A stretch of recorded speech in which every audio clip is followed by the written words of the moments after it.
మోసం కాదమ్మా, ధర్మాత్ముడు. అతన్ని మించిన మేధావి. జనం మెచ్చుకున్నారు కాబట్టి ఆయన ఎన్ని సీట్లు అయితే నిలబడ్డాడో అన్ని సీట్లు గెలిచిపోయింది.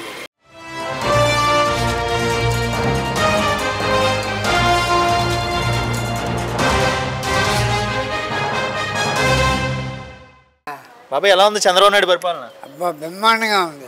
అభిమానం ఎందుకు అంత అభిమానం పేరు ఎత్తగానే? అబ్బో అబ్బో పింఛన్ ఇచ్చినప్పుడు 7,000 ఇచ్చాడు ఇక్కడ వరదలు. ఇంకా అతనికి వచ్చే 5 సంవత్సరాలు అట్లనే రావాలా. అవునా? అంతే. ఆనందమా పింఛన్ అవడం వల్ల? 4,000 ఒకేసారి చేశారుగా, ఆనందమేనా? ఆనందం ఆనందానికి ఆనందం కదండి, చెప్పండి. దగ్గరికి అంతే వస్తున్నారు అందరూ. అదే కావాలా. బాబాయ్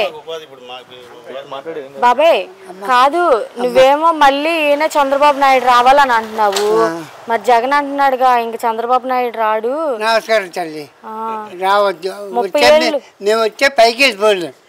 30 ఏళ్ళు మానదే పరిపాలన, ఈ ప్రభుత్వం అసలు ఏం చేయట్లేదు అని అంటున్నాడుగా. నా నోటికి సరిగ్గా రావు మాటలు. ఎంతమంది అనుకుంటున్నారమ్మా, నేనంటే కాదు ప్రజలే అంటున్నారు. అది మరి ఆయన ప్రతిపక్ష హోదా కావాలి అని అడుగుతున్నాడుగా. ఎవరమ్మా, ఎవరో ఏంటి అసలు ఆయన చేసిన తప్పులు ఏంటి చెప్పు. జగన్ అంత ధరలు పెంచేసి ఏమో ఉండాలా కొనుక్కోవాలంటే మాలంటాడు. ఈయన పెంచాడంటగా ధరలు, కరెంటు బిల్లులు అన్నీ. మరి పెత్తనం వచ్చే పెద్ద ధరలదే ఏది ఇప్పుడు దోచుకోవట్లే రోజా. ఏమ్మా పెత్తనం కోచికి పెత్తనం ఇచ్చారు, మొత్తం నిలేసింది. నేనేం రాజు అనుకోండి, రాజు అయ్యిందా అతనికి పోతుంది. మరి చంద్రబాబు నాయుడు అంటేనే మోసం, మోసం అంటే చంద్రబాబు నాయుడు అని అంటున్నారుగా. లేదమ్మా, మోసం కాదమ్మా, ధర్మాత్ముడు. మోసం లేదమ్మా. ఎందుకు ఏం చేశాడని ధర్మాత్ముడు అని? ధర్మాన్ని బాగా పెట్టాలని బాగా. అతన్ని మించిన మేధావి అతను మించిన మేధావి లేడు. ఇప్పుడు నేను చెప్తున్నా, రాజ్యంలో ఇప్పుడున్న మేధావుల్లో మేధావి. మరి వాళ్ళు అంటున్నారు కదా బాబు షూరిటీ, మోసం గ్యారంటీ అని అంటున్నారు. జగవమ్మా, చంద్రబాబు నాయుడే మోసం అంట. కాదు, అసలు ఏం బాగాలేదంట చంద్రబాబు నాయుడు పరిపాలన. అబ్బా మరి అంటున్నారు కదా, ఏం చేస్తున్నాడు? 9 నెలలు అయింది, ఏం చేశాడు ఇప్పుడు దాకా? నాకు తెలిసిన మట్టికి చంద్రబాబు నాయుడు పెట్టడమే మంచిదమ్మా, అంతే. ఎందుకు ఏం చేశాడని మంచిదని అంటున్నావు? అన్నిటికీ ఏ చేసినా మన వరదలకి ఎంత చేసేది చెప్పమ్మా, అంతవరకు అక్కడ. జగన్ మళ్ళీ వస్తాడా? బా రాడమ్మా, వస్తాగా ఓపికోలేదు, పైకి వెళ్ళిపోతాడు. జగనే బాగా చూసాడంటగా ప్రజల్ని, పేదోళ్ళని అందరినీ. అబ్బా ఏ చూసాడమ్మా, బాగా ఆదుకున్నాడు. అందరు రేట్లు పెంచేసి ఇచ్చేసారు.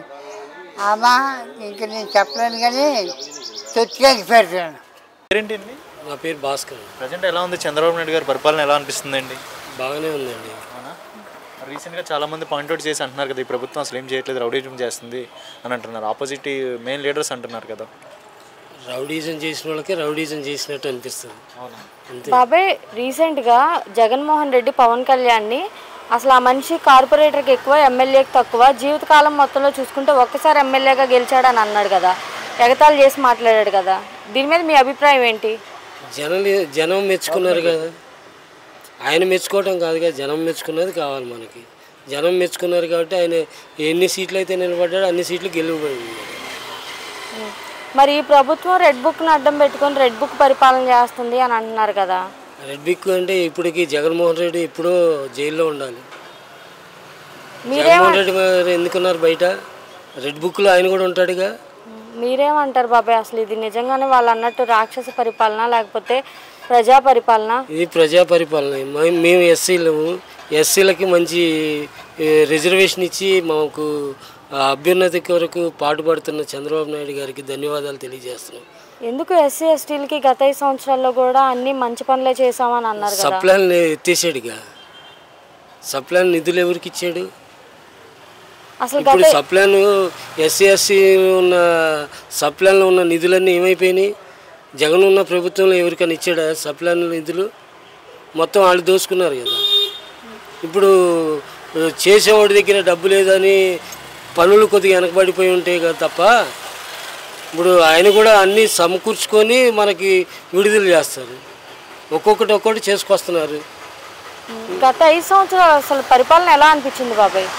గత 5 సంవత్సరాల మీద ఇప్పుడు గత 5 సంవత్సరాలు 20 ఏళ్ళు వెనక్కి వెళ్ళిపోయిన వాళ్ళు ఇప్పుడు కూలీ లేక కూటికి గుడ్డికి అలవాటు ఇచ్చారు. ఇప్పుడు కూలీ పనులు వచ్చినాయి, ఇప్పుడు పనులు వస్తున్నాయి. ఏంటి అంటారు అసలు ఆయన చేసిన తప్పులు ఏంటి? జగన్ చేసిన పని ఎవడికొందండి? వాడికి అమ్మఒడి అన్నాడు, ఆవోడు అన్నాడు, ఇది అన్నాడు, అది అన్నాడు, మంగళోడికి అన్నాడు, రాజకీయాలకు అన్నాడు. వాళ్ళకి ఇచ్చి సోమరులను చేశాడు కానీ పని చేసుకోమని చెప్పేవాడికి, కష్టపడేవాడికి సోమరులతనం నేర్పించాడు. మరి ప్రతిపక్ష హోదా కావాలి అని అడుగుతున్నారు కదా ఆయన. ప్రజలు ఇస్తే తీసుకోవాలండి, అది ప్రజాపక్షం కదా. ప్రజలు ఎన్నుకున్నారు, నీకు ఎన్ని ఇచ్చారో ప్రజలు ధర్మం ప్రకారం నీకు ఇచ్చారు. అది నువ్వు అసెంబ్లీకి రానోడికి నీకు ప్రతిపక్షం ఎందుకు? మొన్న వచ్చారు కదా బాబాయ్ అసెంబ్లీకి వచ్చి, ఎంతసేపు 10 నిమిషాలు కూడా లేవు కదా. అవును, ఎందువల్ల లాస్ట్ దాకా ఉండాలి కదా. నువ్వు ప్రజల మీద ప్రజా సమస్యల మీద పోరాడేవాడివి. ఏం జరుగుతుందో నువ్వు మాట్లాడకపోతే జనానికి ఏం తెలిసిద్ది? వచ్చి సంతకం పెట్టి వెళ్తే స్కూల్లో పిల్లలు కనుక మచ్చరేసుకొని వెళ్ళిపోతే ఇవాళ నాకు కూలి వచ్చిద్ది అనుకున్నట్టు కాదుగా. పనికి వెళ్ళిన కాడ జీతంగా తీసుకున్నాక వరదాగా. ఎంతైనా ఒకప్పుడు మాజీ సీఎం కాబట్టి మరి అలా వెళ్ళిపోకూడదు కదా. ఒక ఎమ్మెల్యేగా అయినా ఉండి ప్రజల సమస్యలు పోరాడాలిగా.